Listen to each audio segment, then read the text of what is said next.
A lot of people running 26.2 miles is overwhelming. Piece of cake. Show off. But, you know, let's say you still want to be active, but you don't want to be a marathon runner like my pal right here. I can't blame you, honestly. Strength and conditioning coach Ray Wetterland, he of the Popeye-sized biceps, to give us some training advice whether your goal is to run a few miles or a marathon. Hey, Ray, how's it going? Hey, good. How are you? I'm terrific. What is the general advice for your basic couch potato who says, I want to give it a shot? When it comes to the basics, what do you tell them? Most importantly, you got to get moving, you got to keep moving. So get off the couch, a little bit of change, a little bit of movement will go a whole long ways. Even if you have trouble with running a mile, start somewhere, start small, and then work your way towards those bigger strides. Even if you have difficulty being able to perform and jog 1 mile, start off by just jogging 1 minute, followed by walking for a minute, and build up your stamina and endurance until you can jog for 30 minutes without heavy labored breathing. That would be my initial recommendation. I can kind of hear Catherine over here laboring, breathing, just thinking about it. Well, I mean, I'll be honest, what I was really thinking about is what the heck do you have in your hands? What are those things? These are amazing. These are unbelievable. Not the most aesthetically pleasing. Not so much. This is awesome. Pretty much. Now, hold one of those still, because we're going to get a shot. Keep talking about it. I'm going to just hold Pretty much what we need to do, our feet, our shoes, for the most part, are making our feet weaker. The more cushion, the more expensive that our shoes are, the more that it's actually taking away the support of the shoe.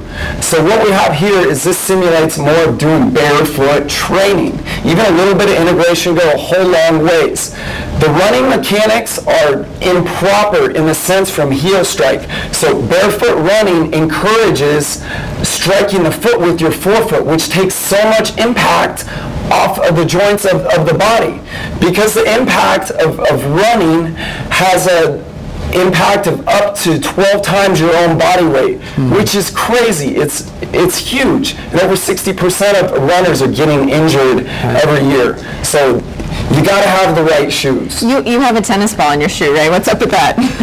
Tennis ball is awesome for doing joint integrity work. So not only foam roller, that's a lot more economical. Do you need this? We can also use this, or a ball like in a pet store. It's harder in surface. Also a golf ball. Basically what we use this for is self-myofascial release. Okay? What we're doing is we're breaking up fascia. Fascia is bundled up connective tissue. We all have it. We're all knotty. This stuff is unbelievable because you work trigger points throughout the whole body. So typically, how would you use a golf ball or a tennis ball to take care of those issues? And I just realized I'm touching your...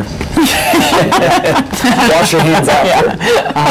What you would do is you would just, if there's an area that is really bothering you, you want to give that a lot more attention. Generally, especially with marathon runners, you want to work out the calves, get the IT. So physically, hip people who may not know, how do you do that? Yeah. So what you're going to do is, especially with the foam roller, it works really well, unless we're talking about the calves or the bottom of the feet. You're just going to lie on that sensitive area, and no pain, no gain. You want discomfort. You want to embrace the discomfort and the struggle, because it takes your muscles to a cellular level as you're breaking up all those adhesions and bundled up connective tissue. And that's going to improve your range of motion, your flexibility, and kick all those aches and pains that we incur from time to time. And when all that doesn't work, just pop a few Advil. That's really nice.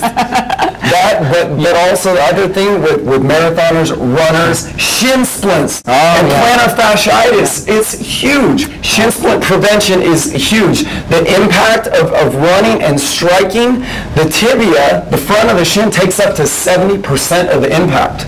That is a lot of impact. So proper warm-up, doing foam rolling, exercises, making sure you're stretching. Good luck to all the runners. Beat that energy, Ray. Thank you so much. See you on Monday.